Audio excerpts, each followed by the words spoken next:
And now, it's my pleasure to introduce our next speaker. Please welcome Tri-State Supply's Executive Vice President and your Eastern Regional Vice President, Jeff Van Zandt. And I'm proud to be an American, where at least I know I'm free. And I won't forget the men who died. Good morning. I just want everyone to know that on this long-awaited election day, everyone can breathe a sigh of relief. Trump and Hillary are not coming out on stage to debate. And also, I am not Anderson Cooper. After seeing a lot of these bloopers over the past year of our presidential candidates, bear with me, I'm a little nervous. Hopefully I won't make a few myself. Because it is election day, I'm gonna roll Washington politics, getting reconnected with your constituency, and being a better electrical distributor into one big burrito. And finally, a real campaign promise. Since Larry's theme is making the most of your membership, I'm going to share how NAED has been good for me personally, professionally, and more importantly, to Tri-State Supply. First, with the Washington politics, like you all haven't had enough at this point in the year. Some of you know that Tri-State Supply is headquartered in Washington, PA, but this is a story about Washington, DC. A true story. My great-great-uncle, James Edward Van Zandt, was a war hero and served in the US Navy from 1917 to 1959. This is the kind of story that could truly be made into a movie. He was an 11-term congressman, serving as a member of Congress. My uncle resigned in 1943 to serve in World War II as a rear admiral. He then returned to Congress in 1953. In 1954, this war hero took matters into his own hands. Puerto Rican nationalist terrorists stormed the Capitol building and were spraying gunfire into the Congress chambers while they were in session. My great-great-uncle ran upstairs into the rotunda and actually tackled one of the terrorists, stripping the gun from him and wrestling him to the floor. It's pretty incredible.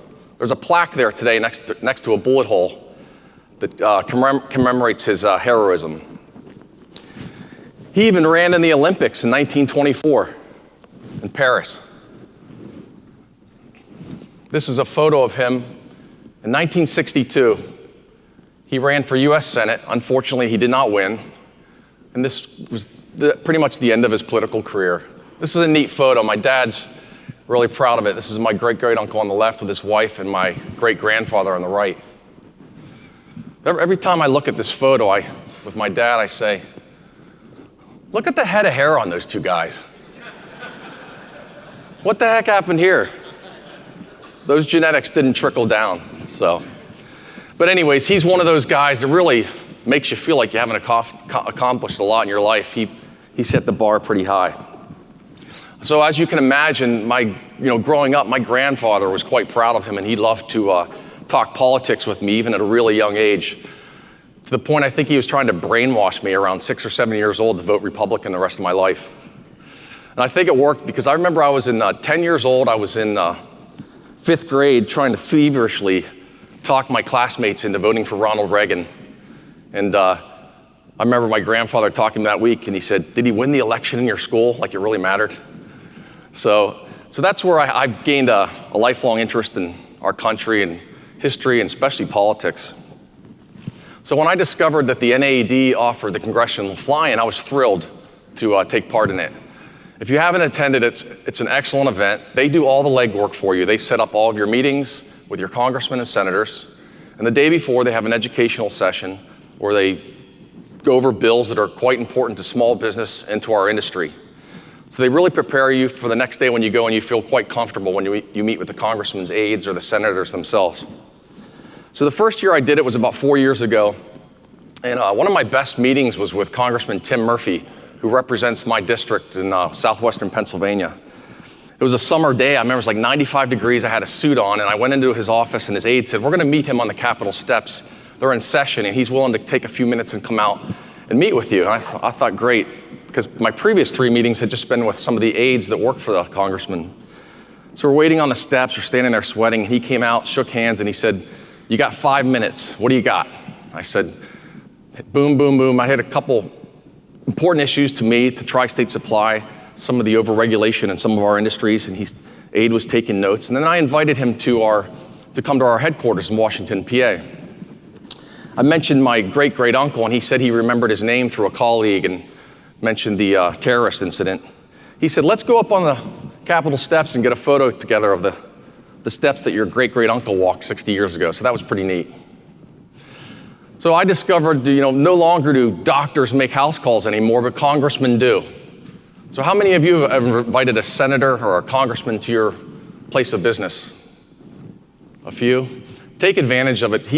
Congressman Murphy came to our office, had lunch with our employees. They really got a lot out of it. Some of them stayed around after talking to him about issues that were important to them. So the following year, I attended the fly-in again, and I met with Congressman Murphy again, and I had told him that we were building a new central distribution center. And we were quite frustrated because we were waiting to get our permit from the DEP. There was a small creek there that fed a protected watershed. So here we are 8-9 months in, sitting on this construction opportunity. He said, when you get back to your office, if you don't get that permit in about a month, give me a call. Well, I did. His office got involved, the government liaison got involved, and I saw the email chain, and within 10 days we had our permit. So it was really nice to see that government could once actually do something nice for me to help our business. Had I not attended the fly-in, I wouldn't have gone to his local office in Pittsburgh. So going through the fly-in, I really built a relationship with this gentleman and have kept in touch with him until today. So the NAED does a great job with the congressional fly-in. Please take advantage of it. Send one of your team members next year. Ed Orland and the staff, they do a great job. So let me return to one of my original campaign promises. I promised a constituency story, and unlike some of our employees, I'll deliver.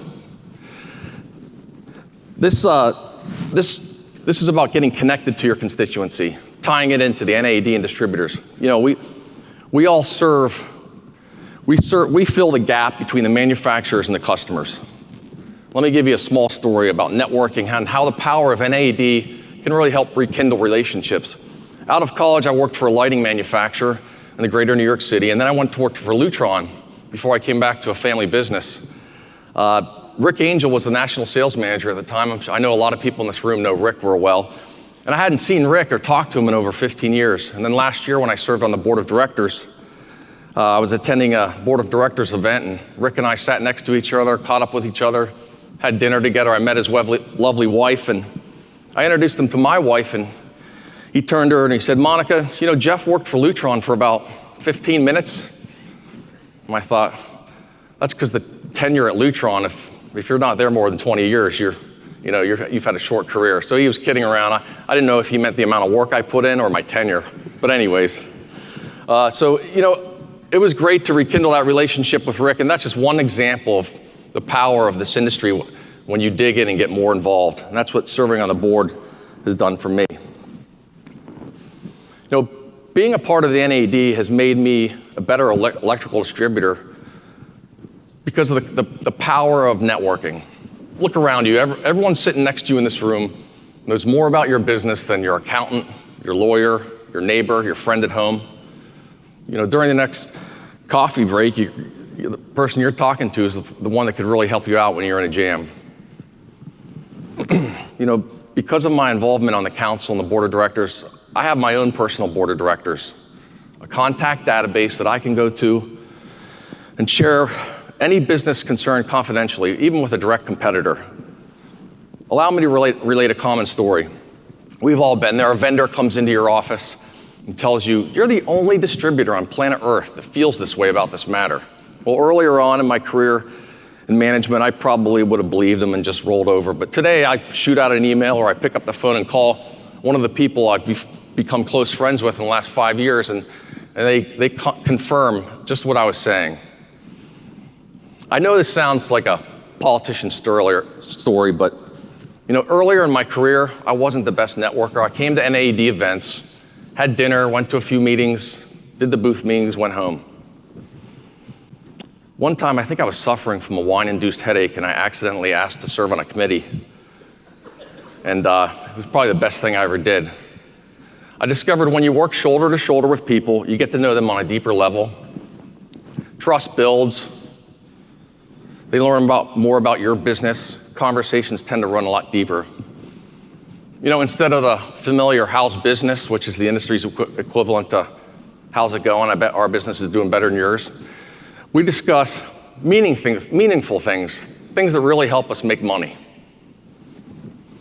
So if you learn just 2 points from all this election day talking, remember, getting involved in the NAED reaps great benefits to you both personally, professionally, your company, and the industry as a whole.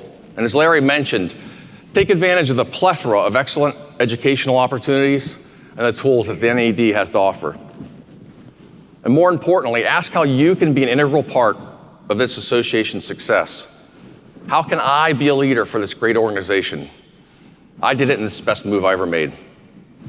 Now, before they kick me off the stage, I'd like to take a few moments to acknowledge those that serve on the Eastern Region Council. These people give generously of their time, and we appreciate their efforts. Please hold your applause until the end. Peter Belwar, Colonial Electric Supply. Mark Morgine, City Electric Company. John Kane, Wiseway Supply. Mike Carr, Capital Tri-State. Phil Sermonera, F&M Electric Supply. Andrew Essie, City Electric Company. Bradley Jarvis, J&M Electric Supply. Brian Carl, Lakeland Electric Supply. Nathan Labor, Green Mountain Electric Supply. Mark Malvisi, Eastern Penn Supply. Todd McDonough, Graybar. Scott Monroe, Rexel Energy. Scott O'Day, Controller Service and Sales. Julie Safaris, Horizon Solutions. Greg Smith, Granite City Electric. August Sedora, Swift Electric Supply. Sam Sparks, Wiseway Supply. George Vorwick, United Electric Supply. Amanda Whittam, Crescent Electric Supply. William Rush Jr., Turtle and Hughes. The incoming Vice President for the Eastern Region Council is Andrew Essie, City Electric. Also, I want to announce for the first time that Greg Smith of Granite City Electric Supply is our new Vice President-elect. We sincerely appreciate your willingness to serve and step up. Please, let's give them all a round of applause for their contributions.